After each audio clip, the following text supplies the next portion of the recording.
Hi friends, welcome back to Sandeep Karab YouTube channel.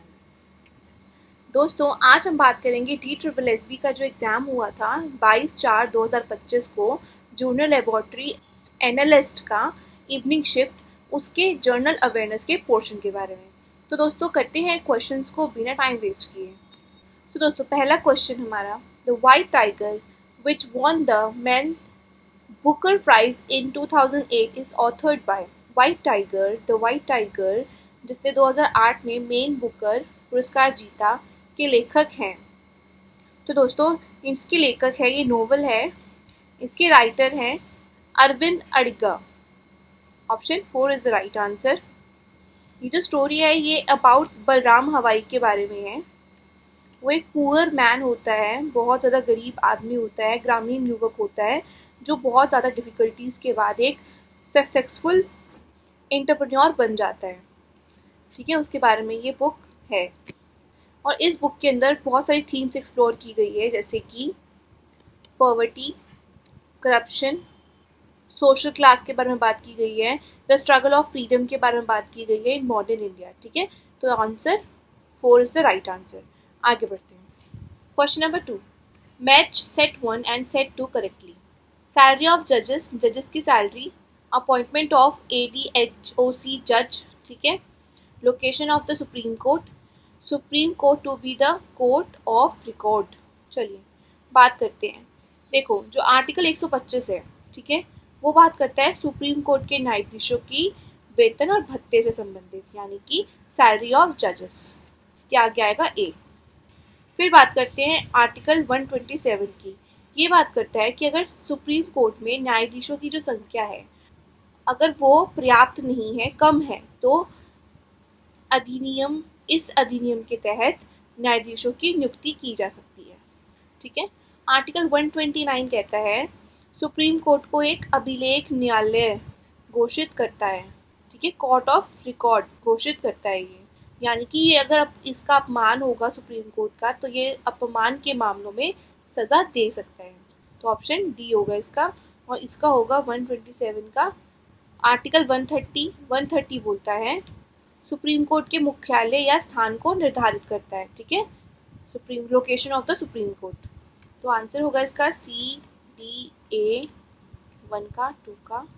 आगे बढ़ते हैं। Next question, Which of the following type of forest is found in region with more than 200 centimeter of rainfall and exhibits a multi-layered structure? Multi-layered structure के बारे में बात हो रही है, और 200 सेंटीमीटर से अधिक वर्षा वाले क्षेत्र के बारे में बात हो रही है। ठीक है, तो ये ट्रॉपिकल एवरग्रीन फॉरेस्ट के बारे में बात की जा रही है।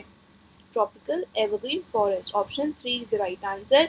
उष्णकटिबंधीय सदाबहार वन, ये मल्टी लेयर्ड स्ट्रक्चर होता है इसका। ठीक है, इसके अंदर बहुत डेंस और लार्ज वेराइटी की ट्रीज होती हैं, हरा, सारे साल हरा भरा रहता है। ठीक है, ये टिपिकली वेस्टर्न घाट्स, यहाँ लिख देती हूँ, western Ghats, northern eastern Ghats, ठीक है, अंडमान निकोबार आइलैंड, यहाँ पाए जाते हैं। तो option 3 is the right answer.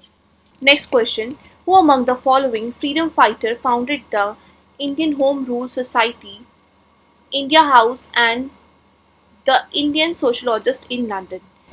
निम्नलिखित स्वतंत्रता सेनानियों में से किसने लंदन में India home rule society, India house और द इंडियन सोशलॉजिस्ट की स्थापना की? तो दोस्तों, लंदन में किसने की थी इसकी स्थापना? श्यामजी कृष्ण वर्मा ने। ठीक है, option 1 is the right answer. Shyamji Krishna Verma ji ने इसकी स्थापना की थी। लंदन में इंडिया हाउस की स्थापना की। ठीक है, जो इंडियन स्टूडेंट्स हैं, क्रांतिकारी हैं, उनके लिए निवास और प्रशिक्षण केंद्र यहाँ पे बनाया गया था। ठीक है, तो option 1 is the right answer. Next question, the root growth that sticks up above the water in a cypress swamp is known as. सरू के दलदल में पानी के ऊपर निकलने वाली जड़ की वृद्धि को क्या कहते हैं? जो जड़ें पानी की सतह से ऊपर उठती हैं उनको साइप्रस नीज कहा जाता है। ठीक है, ये दलदली क्षेत्रों में पाया जाता है। जो साइप्रस ट्रीज होती हैं उनकी जड़ों से निकलने वाला ये एक विशेष टाइप का उपहार होता है। ऐसा माना जाता है कि या तो जड़ों को ऑक्सीजन पहुंचाने में हेल्प करता है ये, या तो दलदली मिट्टी में जो वृक्ष है, ट्री है, उसको स्टेबल रहने के लिए हेल्प करता है ये। तो option 3 is the right answer. ये दलदली क्षेत्रों में जो पेड़ होते हैं उनमें देखने को सबसे ज़्यादा मिलता है। Question, which months are typically associated with the kharif cropping season in India? तो दोस्तों, भारत में खरीफ फसलों के मौसम में से आमतौर पर कौन से महीने जुड़े होते हैं? तो जो खरीफ की क्रॉपिंग होती है वो सीजन होता है इंडिया में typically onset of the monsoon, June and last until October. जो मानसून की स्टार्टिंग होती है उसको बोया जाता है, फसल को बोया जाता है। हार्वेस्ट कब किया जाता है, यानी काटी कब जाती है फसल? काटी जाती है सितंबर और अक्टूबर के बीच में। और ये जो क्रॉप्स हैं इनको हॉट और वेट क्लाइमेट की ज़रूरत होती है। खरीफ क्रॉप्स कौन सी है? राइस, मेज, कॉटन, मिलेट्स, सोयाबीन एक्सेट्रा, ये खरीफ क्रॉप्स हैं। ठीक है, आगे बढ़ते हैं। तो ऑप्शन इसका आंसर क्या होगा दोस्तों? Option number 3, June to October. Next question, in which year did Alauddin Khilji launch his first military expedition to Gujarat? Alauddin Khilji ने गुजरात में अपना पहला सैन्य अभियान किस वर्ष शुरू किया था? तो दोस्तों वो क्या था? 1299 में। Option 1 is the right answer. Second ruler था ये अलाउद्दीन खिलजी डायनेस्टी का। इसने लॉन्च की थी फर्स्ट मिलिट्री अभियान। ठीक है, ये अभियान उसके सेनापति उलूग खान जो था और नुसरत खान उसके द्वारा की गई थी। इन दोनों ने शुरू की थी। ठीक है, इसका मेन एम क्या था कि गुजरात की जो धन और जो संपन्नता है, जो भी व्यापारिक बंदरगाह है, जो भी रिच ट्रेडिशनल पोर्ट्स हैं, वेल्थ ऑफ गुजरात है, उसको अपने कंट्रोल में कर लेना। और इसी ने सोमनाथ, जो वहाँ का फेमस टेम्पल है, सोमनाथ टेम्पल गुजरात का, उसको लूटा था। तो option 1 is the right answer. आगे बढ़ते हैं। अगला question, Which village in Maharashtra became the first to be electrified 100% of solar power? Maharashtra का कौन सा गांव सौर ऊर्जा द्वारा 100% विद्युतकृत होने वाला पहला गांव बन गया? तो दोस्तों आंसर है इसका मयाचीवाड़ी।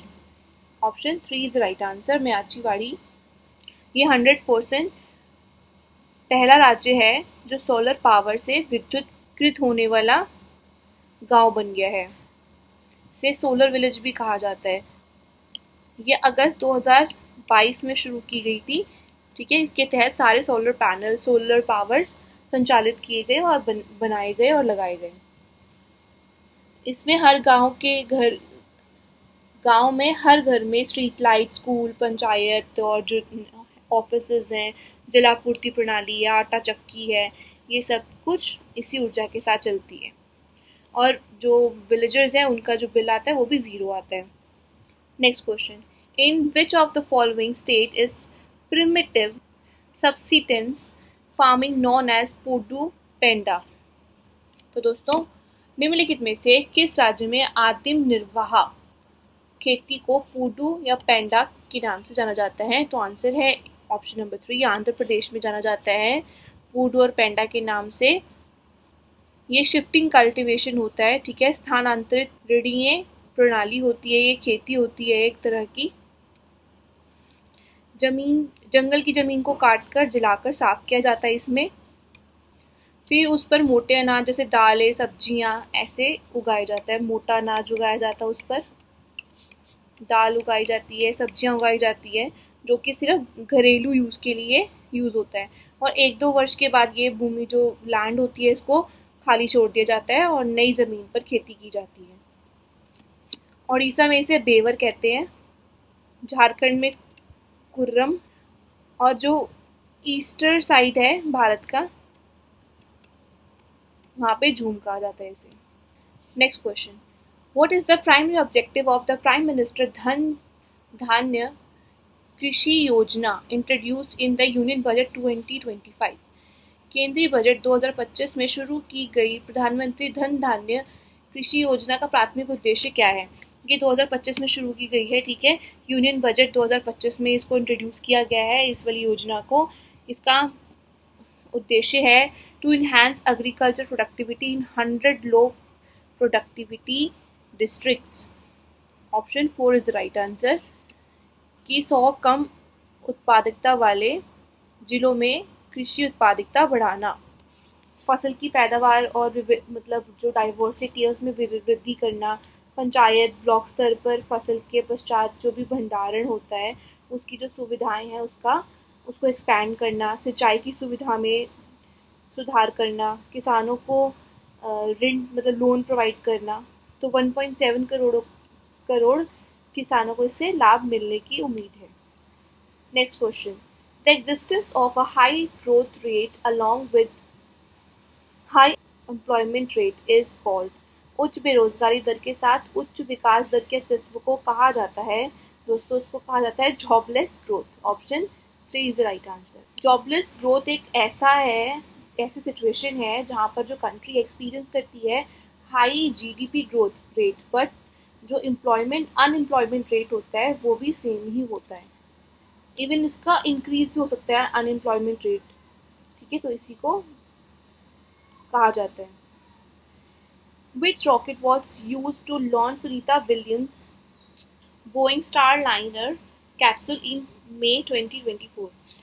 2024 में सुनीता विलियम्स को बोइंग स्टारलाइनर कैप्सूल को लॉन्च करने के लिए किस रॉकेट का इस्तेमाल किया गया था? तो दोस्तों एटलस वी, ठीक है। Option 2 is the right answer, इसका इस्तेमाल किया गया था। ये एक पहला क्रूड मिशन था जो 5 जून 2024 को लॉन्च किया गया था इसके द्वारा, ठीक है। Praveen Kumar won a gold medal in the men's high jump T64 final at the Paris Paralympic 2024। What was his personal best jump? Praveen Kumar ने पेरिस पैरा ओलंपिक 2024 में पुरुषों की ऊंची कूद T64 फाइनल में स्वर्ण पदक जीता। उसकी व्यक्तिगत सर्वश्रेष्ठ छलांग क्या थी? तो दोस्तों आंसर है 2.08 मीटर, ठीक है। इसके साथ उन्होंने व्यक्तिगत सर्वश्रेष्ठ रिकॉर्ड के साथ साथ एक नया एशिया रिकॉर्ड बनाया और स्वर्ण पदक यानी गोल्ड मेडल जीता।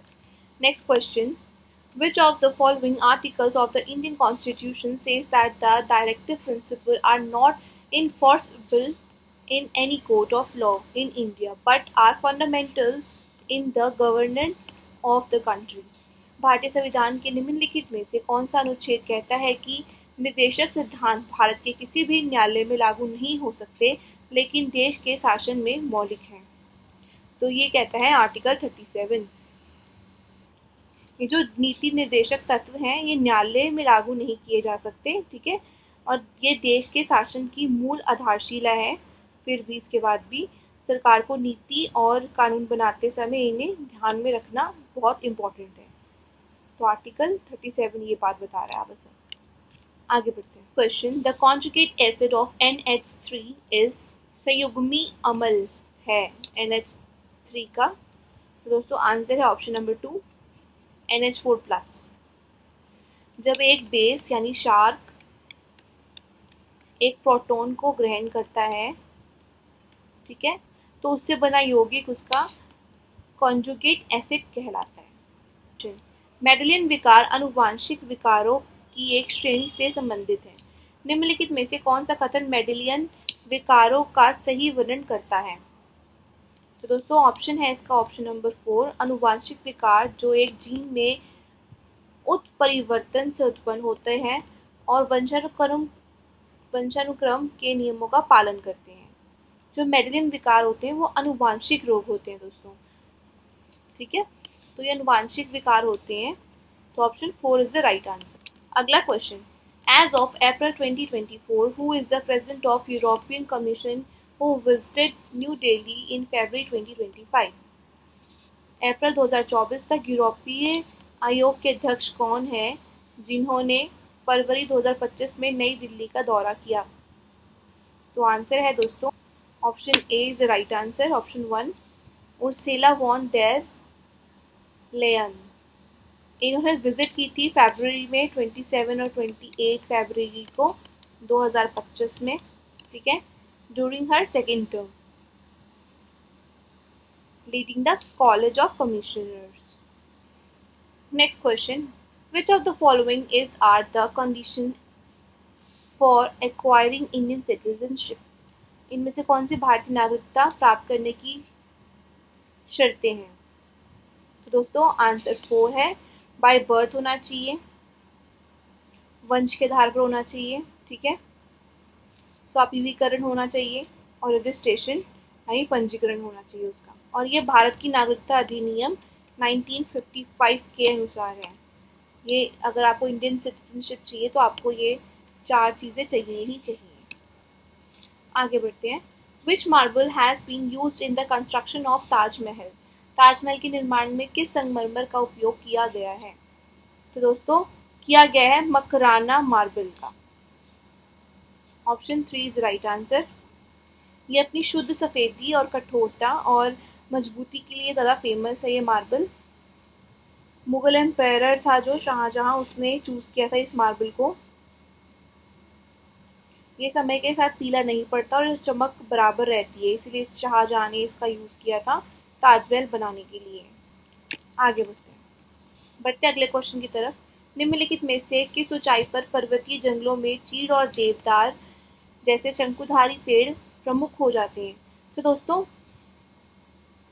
चीड़ और देवदार जैसे शंकुधारी पेड़ होते हैं जहाँ, वहाँ बेसिकली बिटवीन 1500 एंड 3000 मीटर्स का ऑल्टीट्यूड रहता है। Option A is the right answer, option 1। सरपुस फिर जैसे पौधे भी पाए जाते हैं यहाँ पे। ये जो वृक्ष होते हैं, जो ट्रीज होती हैं, ये ठंडी जलवायु में मिलती है, ठीक है, और ढलावा पर्वतीय भूभाग होता है इनका। बर्फबारी और पतली हवा भी रहती है यहाँ पर। बेसिकली ये हिमालय, पश्चिम घाट, ठीक है, उच्च पर्वतीय क्षेत्रों में ज़्यादा पाए जाते हैं। तो दोस्तों इसी के साथ वीडियो एंड होती है। जल्दी मिलते हैं नेक्स्ट वीडियो के साथ। तब तक like and subscribe Sandeep Kharb's YouTube channel. Thank you.